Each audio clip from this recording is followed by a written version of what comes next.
अस्सलाम friends, welcome in Urdu villa. चलिए आइए आज नावल का पार्ट नंबर 19 स्टार्ट करते हैं। वीडियो स्टार्ट करने से पहले आप सबसे गुजारिश है कि प्लीज़ मेरे चैनल को जल्दी से सब्सक्राइब कर दें। जब लारेब की आंख खुली तो दिलावर शाह को नमाज पढ़ते पाया। उसने भी अंगड़ाई लेते हुए फ़ौरन बिस्तर छोड़ा और वज़ू करने वाशरूम में घुस गई। दिलावर शाह नमाज से फारुग हुआ तभी लारेब नमाज अदा करने खड़ी हो गई। उसे नमाज पढ़ते देखकर दिलावर शाह को बहुत ज़्यादा खुशी हो रही थी। वो मुस्कुराते हुए उसे ही तकने लगा। लारेब ने सलाम फेरा तो दिलावर शाह की नज़रें खुद पर देखकर कंफ्यूज होते हुए बोली, ओए मिस्टर, नज़र लगाने का इरादा है क्या? नहीं मिसिस दिलावर शाह, मेरी इतनी हिम्मत कि मैं मोहतरमा बहादुर साहिबा को नज़र लगाऊं। दिलावर ने फ़ौरन कानों को हाथ लगाते हुए मासूमियत से कहा, तब घूर घूर कर देखना बंद भी कर दो। तुम्हारे यूं घूर कर देखने पर मुझे ऐसा लगता है कि मैं म्यूजियम में सजी कोई मुनफरिद चीज़ हूँ। लारेब ने हल्के फुल्के अंदाज में मुस्कुरा कर कहा, हाँ तो इसमें गलत क्या है? बस फ़र्क इतना है कि मुनफरिद चीज़ें म्यूजियम में होती हैं और तुम मेरे दिल में हो। दिलावर शाह ने पुरतपश नज़रों से उसे देखते हुए कहा, वाक पर नहीं जाना क्या? लारेब उसकी नज़रों से हाइफ होती हुई बोली, आज तुमने बीवियों वाली बात कर ही दी। दिलावर शाह कहते हुए अचानक ही उठा और उसकी पेशानी पर प्यार बड़ा बोसा देकर फौरन वहां से 9-2-11 हो गया। लारेब को उसके अंदाज पर हंसी सी आ गई। यह शख्स बिल्कुल पागल है। वह बुड़बुड़ाती हुई दोबारा सोने के लिए लेट गई। जब दोबारा लारेब की आंख खुली तो बेएहतियारी में उसकी नज़रें कमरे में चारों तरफ दौड़ने लगी क्योंकि दिलावर शाह का बिस्तर खाली पड़ा था। कहाँ चला गया? पहले जॉगिंग करने गया था, फिर क्या ऑफिस चला गया? मुझसे मिले बिना वो ऑफिस कैसे जा सकता है? दिलावर शाह को कमरे में ना पाकर न जाने उसे क्या हो गया कि वो खुद कलामी करते हुए बोली। वो जल्दी से बेड से उतरती हुई कमरे से ही बाहर निकल गई। उसी ने उतरती हुई नीचे आई तो देखा एक मुलाजिम दिलावर शाह के लिए डाइनिंग टेबल की कुर्सी पेश कर रहा था। उषा ने बेनियाजी से कुर्सी पर बैठ गया। उसके बैठते ही दूसरे मुलाजम ने फट से अखबार उसके हाथ में थमा दिया। तभी तीसरे मुलाजम ने गर्मा गर्म भाप उड़ाता हुआ आमलेट और पराठा उसके सामने रख दिया। दिलावर शाह बहुत ही आराम से एक बार लुकमा तोड़ता तो एक नज़र अखबार पर डालता, जैसे ये उसका बहुत ही पुराना मामूल हो। दिलावर शाह मज़े से नाश्ता एंजॉय कर रहा था और लारेब चंद सेकंड आखिरी सीढ़ी पर खड़ी खड़ी उसके ठौर देखने लगी। लारेब, वहाँ क्यों खड़ी हो? इधर आओ और नाश्ता करो। तभी दिलावर शाह ने मज़े से खाते खाते उसे मुखातब किया तो वो एकदम चौंक सी गई क्योंकि जहाँ वो खड़ी थी उस तरफ दिलावर शाह की पूछ थी।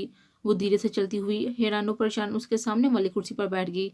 उसके बैठते ही शमशेर ने फौरन गर्मा गर्म आमलेट और चाय पेश की। लारेब चंद सेकंड बाप उड़ाती हुई चाय को तकती रही। तुम्हें कैसे पता चला कि मैं वहाँ खड़ी थी? फिर उसने अपनी हैजल ग्रीन आंखों को हैरानी से फैलाते हुए पूछा। तुम्हें देखने के लिए मुझे आंखों की ज़रूरत थोड़ी पड़ती है, मैं तो तुम्हें महसूस कर सकता हूँ। तुम वहाँ जब से खड़ी मेरी कार्रवाइयों पर गौर फिक्र कर रही थी, मुझे तभी एहसास हो गया था कि तुम मेरे पीछे हो मेरी जान। दिलावर शाह ने चाय का कप टेबल पर रखते हुए दिलकश मुस्कुराहट लबों पर सजाते हुए कहा, अच्छा अब तुम पटरी से मत उतरो, मुझे नाश्ता करने दो। और तुमको ऑफिस नहीं जाना क्या? दिलावर की बात पर उसने दिलावर के रोशन चेहरे को देखते हुए कंफ्यूज होते हुए कहा, हाँ भाई, पहले तुम नाश्ता कर लो, वैसे भी मुझे ऑफिस के लिए लेट हो रही है। दिलावर शाह ने नमकीन से हाथ साफ करते हुए कहा। लारेब चुपचाप नाश्ता करने लगी जबकि दिलावर शाह उस पर एक प्यार भरी नजर डालता हुआ सीढ़ियां चढ़ गया। लारेब नाश्ता करके बेडरूम में चली आई। उसने बेचैनी से चारों तरफ नजरें घुमाई मगर दिलावर शाह उसे कहीं नजर नहीं आया। तभी वॉशरूम से पानी गिरने की आवाज़ें आने लगी। ओह, तो जनाब अभी नहा रहे हैं? वो धीरे से बुड़बुड़ाई। वो तो नहा रहा है मगर तुम्हें क्यों इतनी बेचैनी हो रही है? तुम उसे क्यों ढूंढ रही हो? वो तुम्हारा लगता क्या है? लारेब की बेचैनी पर उसके दिल से सवाल उठने लगे। वो मेरा शोहर है। लारेब ने एक सेकंड की ताहीर किए बगैर फट से अपने दिल को जवाब दिया और आखिर में अपने जवाब पर खुद ही जुबान दांतों तले दबा ली। ऐसा कुछ भी नहीं है, वो तो बस मेरी जुबान से फिसल गया। लारेब ने बहुत ही अटल लहजे में खुद के दिल को जवाब दिया। वो मसलसल दिलावर शाह को लेकर अपने दिलो दिमाग से लड़ रही थी कि दिलावर शाह तेजी से वॉशरूम से निकला और सीधा लारेब से जाकर टकरा गया। बेहयाली की वजह से लारेब उसे आता हुआ नहीं देख पाई और टकराव से वो गिरने लगी। तभी दिलावर शाह ने बहुत फुर्ती से उसे अपनी मजबूत गिरफ्त में ले लिया। लारेब एक झटके से उसके सीने से आ लगी। जब वो जरा संभल गई तो दिलावर शाह की तरफ देखने लगी जो सिर्फ ट्रोजर में मौजूद था। लारेब ने शर्म से फौरन नजरें झुका ली। लारेब का दिल न जाने क्यों बहुत तेज धड़कने लगा। मिसेस दिलावर शाह, आज तुम किन ख्यालों में खोई हुई थी कि इतना बड़ा बंदा तुम्हें आता हुआ दिखाई नहीं दिया? दिलावर शाह ने उसके खूबसूरत चेहरे को पुरतपश नजरों से देखते हुए मुस्कुरा कर पूछा। किसी के नहीं, लारेब ने फट जवाब दिया। उसे ऐसा लगा कि दिलावर शाह कहीं उसकी चोरी न पकड़ ले, क्योंकि वो मसलसल उसे ही तो सोच रही थी, इसलिए फौरी जवाब दे डाला। अच्छा, तुम सच कह रही हो क्या? उसे लारेब की कमर पर गिफ्ट सर्च करते हुए मशकूक नजर से पूछा। छोड़ो मुझे, अब मैं नहीं गिर रही, बिल्कुल ठीक ठाक अपने पैरों पर खड़ी हूँ, वो मुनमुनाई। वैसे यार, इसमें तुम्हारी भी कोई गलती नहीं है। जब सामने इतनी अच्छी पर्सनैलिटी का हीरो हो तो हीरो का दिमाग कैसे काम करेगा? दिलावर शाह ने उसके चेहरे को ऊपर करते हुए शरारत से कहा। ओह, तो अब तुम मुझे अपनी बॉडी दिखाकर इम्प्रेस करना चाहते हो? लारेब ने उसके बगैर शर्ट होने पर चोट की। अब मैं कर भी क्या सकता हूँ? जब मेरी क्यूट सी महबूबा मुझसे इम्प्रेस ही नहीं हो रही, तो मैंने सोचा क्यों ना उसे अपनी बॉडी दिखाकर इम्प्रेस किया जाए। दिलावर शाह ने उसे अपनी बाहों में जोर से बीचते हुए उसके कान में सरगोशी की। तुम्हारी ये महबूबा कोई आम लड़की नहीं है, इसलिए चीप हरकतें बंद करो और मुझे छोड़ो।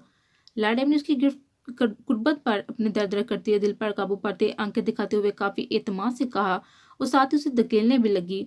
जाओ भी, तुम्हें आज़ाद किया, तुम भी क्या याद करोगी कि तुम्हारा इतने फरमा बरदार शोर से पाला पड़ा है? दिलावर शाह ने एक अदा से कहते हुए उसे अपनी गिरफ्त से आज़ाद कर दिया और फटाफट शर्ट पहनने लगा। वैसे तुम बहुत ही बेशर्म हो, लारेब अपनी जान छूटने पर दिल ही दिल में खुश होती हुई मनमनाई।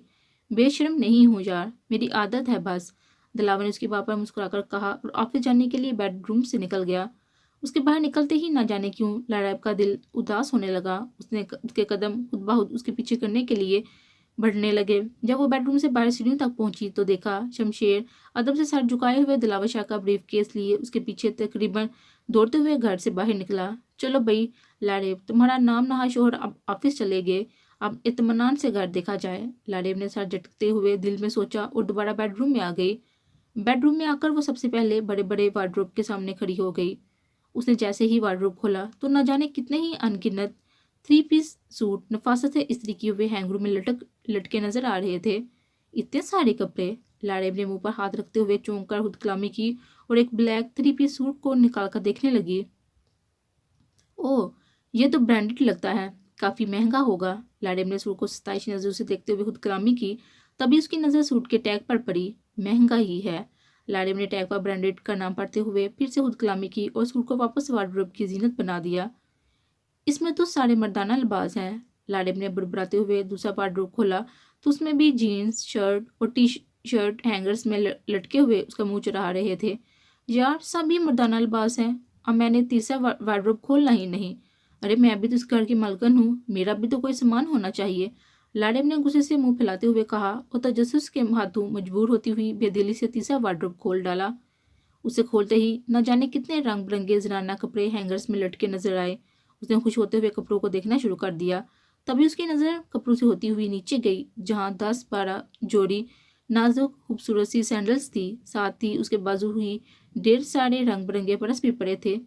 इतना सारा सामान, यकीनन ये सब मेरा है, सब बहुत ही खूबसूरत है, लाडेब ने उतराते हुए कहा और जल्दी जल्दी सब चीज़ों को देखने लगी। मेरा दिल खुश हो गया। लाडेब ने आज पहनने के लिए एक जोड़ा निकाला और खुशी से चेखते हुए वार्डरोब बंद कर दिया। लाडेब, ये तो सरासर नाइंसाफी है। तुम खुद को इस घर की मालकिन कह रही हो और दिलावर शाह के दिल की मलका बनने के लिए तैयार ही नहीं। ये सब कुछ दिलावर शाह ने अपनी हमसफर, अपनी हमदम, अपनी प्यारी सी वाइफ के लिए रखा होगा। जब तुम उसे अपने शोहर ही नहीं समझती तो इन पर भी तुम्हारा कोई हक नहीं। लाडेब के दिल ने उस पर मलामत की और वह दिलावर शाह की तरफ से लड़ने के लिए तैयार खड़ा हो गया। बीवी तो हूँ मैं उसकी, भले एक महीने के लिए ही सही, इसलिए इन सब पर मेरा बराबर का हक है। लाडेब ने एकदम दांत पीसते हुए खुद से ही कहा और अपने दिल की बातों को नजरअंदाज करते हुए घर देखने के लिए बेडरूम से बाहर निकल गई। लाडेब ने पूरा घर घूम फिर कर देखा। उसे ये आलीशान बंगला और उसके साजो सामान बहुत पसंद आया। अब उसका इरादा नहाने का था, इसलिए वह कपड़े उठाते वॉशरूम में घुस गई। यहाँ का वॉशरूम इतना बड़ा था, एक पालकों से गुमान हुआ जैसे ये बेडरूम हो। खूबसूरत से दीवार पर फिक्स किए हुए छोटे छोटे ड्रा और हर चीज नफासत से अपनी जगह पर रखी हुई थी। वो वॉशरूम का जायजा लेती हुई नहाने के लिए बैठ गई। शाम के 5 बज रहे थे और दिलावर शाह अभी तक खाना खाने घर नहीं आया। लाड़े बहुत ही बेचैनी से हाल में टहलते हुए उसका इंतजार करने लगी। बेगम साहिबा, आप किसका इंतजार कर रही हैं क्या? लाड़ेब को कब से यहाँ से वहाँ टहलते देखकर आहरकार बशीर ने अदब से पूछ ही लिया। हाँ, दिलावर शाह का, लाड़ेब ने फौरन जवाब दिया।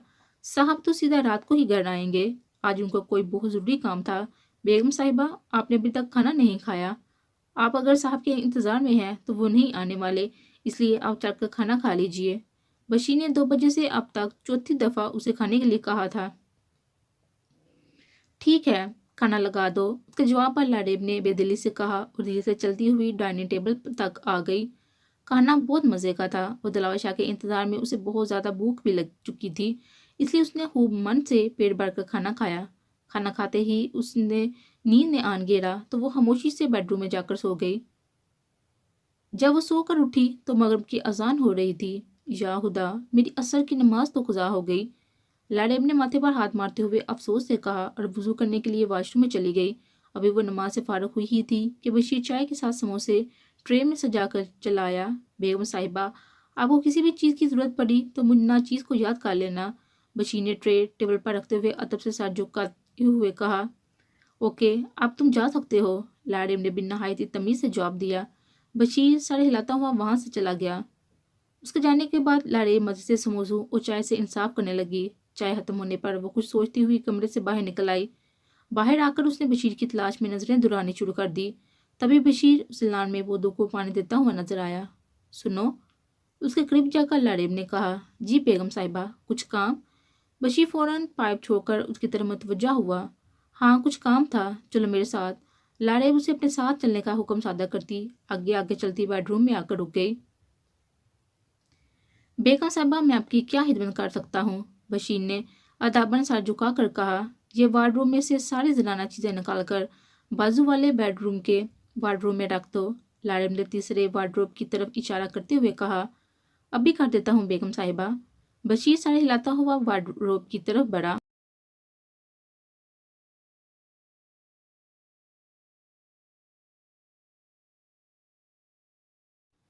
بشیر، تم ابھی جاؤ یہاں سے، بعد میں رکھ دینا، تبھی دلاور شاہ نے پیچھے سے اچانک کہا تو بشیر سر ہلاتا ہوا کمرے سے نکل گیا، جبکہ لاریب اس کی اتنی جلدی آ جانے پر چونک سے گئی۔ دلاور شاہ آفس سے آیا تو لاریب کی بات سن کر دروازے پر ہی رک گیا تھا، اس لیے بشیر کو وہاں سے بھیج کر اب وہ لاریب کی طرف متوجہ ہوا۔ ارے میرے حبابوں کی رانی، کیوں ملازموں کے سامنے اپنا اور میرا مذاق بنانا چاہتی ہو؟ میں نے کب مذاق بنایا؟ لاریب نے معصومیت سے کہا۔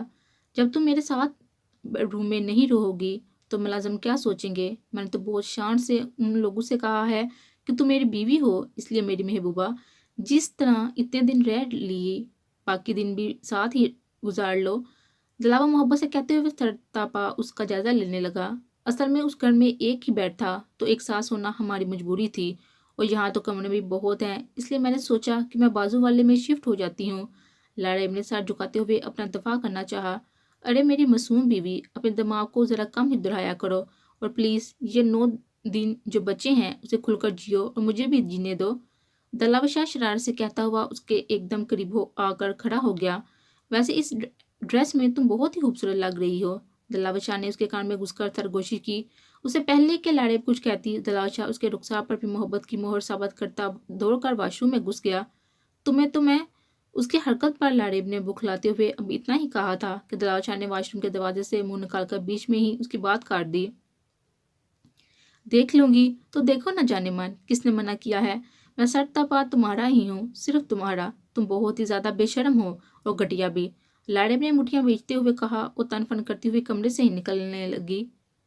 اس کی بات پر دلاور شاہ کا چھت پار کہہ کمرے میں گونج اٹھا۔ گھٹیا انسان، اس میں ہنسنے والی کیا بات تھی بلا؟ لاریب دانت پیستے ہوئے بربراتی ہوئی چلی گئی۔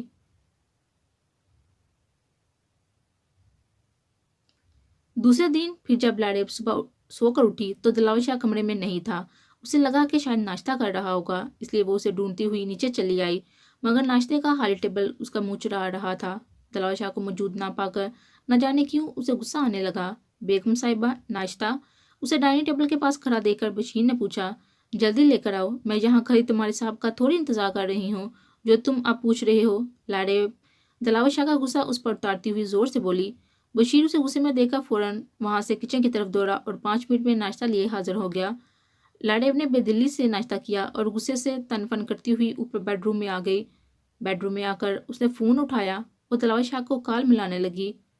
دلاور شاہ نے پہلی ہی بیل پر جٹ سے فون ریسیو کیا۔ السلام علیکم میری جان۔ تم خود کو سمجھتے کیا ہو؟ نہ کچھ بتاتے ہو اور نہ کچھ बस उठो तो देखो मसूफ गायब। तुम मुझे बताकर नहीं जा सकते क्या? क्या क्या तुम ऑफिस जा रहे हो? दिलावर के सलाम का जवाब दिए बगैर ही वो गुस्से से उस पर चढ़ दौड़ी। अरे अरे मेरी जान, तुम्हें बताकर नहीं जाता इसलिए इतना गुस्सा आ रहा है तुमको? आए भी क्यों ना, मेरी बीवी जो ठहरी। दिलावर शाह उसके गुस्से की वजह को समझते हुए अपनी हंसी पर कंट्रोल करता हुआ बोला, मैं तुम्हारी बीवी नहीं हूँ, समझे तुम? न जाने क्यों दिलावर के बीवी कहने पर उसे और गुस्सा आने लगा। ठीक है, कल से बताकर जाया करूंगा अपनी महबूबा को। तुमने इतने दिनों में पहली बार तो मुझे कॉल किया। मुझे लगा कि तुम्हें मेरी याद आ रही है, पर अफसोस मैं गलत था। दिलावर शाह समझ तो सब रहा था, मगर फिर भी अनजान बनते हुए बोला, हाँ आ रही थी याद, सुन लिया तुमने, मुझे याद आ रही थी। लाड़ेब ने गुस्से में सच तो उगल दिया था, मगर अब अपनी बात पर खुद ही दांतों तले जुबान दबा ली। जाने दिलावर, चुप क्यों हो गई हो, कुछ बोलो। लाड़ेब की तरफ से अचानक हो जाने वाली खामोशी पर फोन में से दिलावर शाह की खोई खोई सी आवाज़ उभरी, कुछ नहीं, मुझे बहुत काम है। लाड़ेब ने राय फरार के लिए जट झूठ बोला और फोन काटने ही लगी। तभी उसे दिलावर शाह का कहका सुनाई दिया तो उसने फट फोन काट दिया। ज़रूरत ही क्या थी मुझे कॉल करने की? अब क्या क्या सोच रहा होगा कमबख्त। वो बुड़बुड़ाती हुई वॉशरूम में घुस गई। वो नहाकर तैयार हो गई तो वक़्त गुजारने के लिए यूं ही लॉन में टहलने लगी। तभी उसे गेट के अंदर एक गाड़ी दाखिल होती हुई दिखाई दी। शमशेर दौड़ता हुआ उस गाड़ी तक पहुंचा और गाड़ी का दरवाज़ा खोलकर सर झुकाते खड़ा हो गया। लाड़ेब तेज तेज कदमों से चलती हुई मेन दरवाजे तक आई, क्योंकि यह गाड़ी उसने अभी तक बंगले में नहीं देखी थी। तभी एक बार रोपसी उम्र रसीदा बुजुर्ग गाड़ी से बाहर निकली, जिन्होंने ब्लैक कलर की चादर ओढ़ी हुई थी। साथ एक लड़की भी थी जिसका पूरा जिस्म बुड़के में छुपा हुआ था, बस नोज पीस में से उसकी आंखें नजर आ रही थी। वो दोनों धीरे धीरे से चलती हुई मेन दरवाजे तक पहुंची, जहां लाड़ेब अजीब नजरों से उन दोनों का जायजा लेने में मसरूफ थी। आखिर ये लोग कौन हैं? लाड़ेब ने खुद कलामी की। तभी लाड़ेब की नज़र शमशेर पर पड़ी, जो गाड़ी में से उनका सामान निकाल रहा था। अस्सलाम वालेकुम बेटा, तुम कौन हो? यहाँ काम करती हो क्या? उमर रसीदा बुजुर्ग ने लाड़ेब को सर तपा देखते हुए सलाम करके सवाल जाड़ दिया, मैं यहाँ काम नहीं करती, मगर आप कौन हैं? उनकी बात पर लाड़ेब का चेहरा गुस्से से अंगारा होने लगा। फिर भी उसने अपने गुस्से पर कंट्रोल करते हुए अदब से जवाब दिया, फिर कौन हो तुम? आपकी बात बुजुर्ग ने उसे मुश्कूक नजरों से देखते हुए पूछा। मैं मैं मिसिस दिलावर शाह, इस घर की मालकन। आपके बाद लाड़ेब ने कुछ सोचते हुए एकदम एतमाद से उनसे नजर मिलाते हुए जवाब दिया। उसके बाद पर बुजुर्ग को लगा कि पूरा शाह पैलेस ही उनके ऊपर आन गिरा हो। वो सदमे से एकदम साकत हो गई। उन्हें लगा कि वो एक पल भी और खड़ी रही तो गिर जाएंगी। उनके ज़ई वजूद ने सहारे लेने के लिए अपने साथ आई लड़की का कंधा पकड़ना चाहा, मगर साथ खड़ी लड़की तो लाड़ेब की बात पर सदमे से कंग होती हुई सीधा धर्म से नीचे गिर गई थी।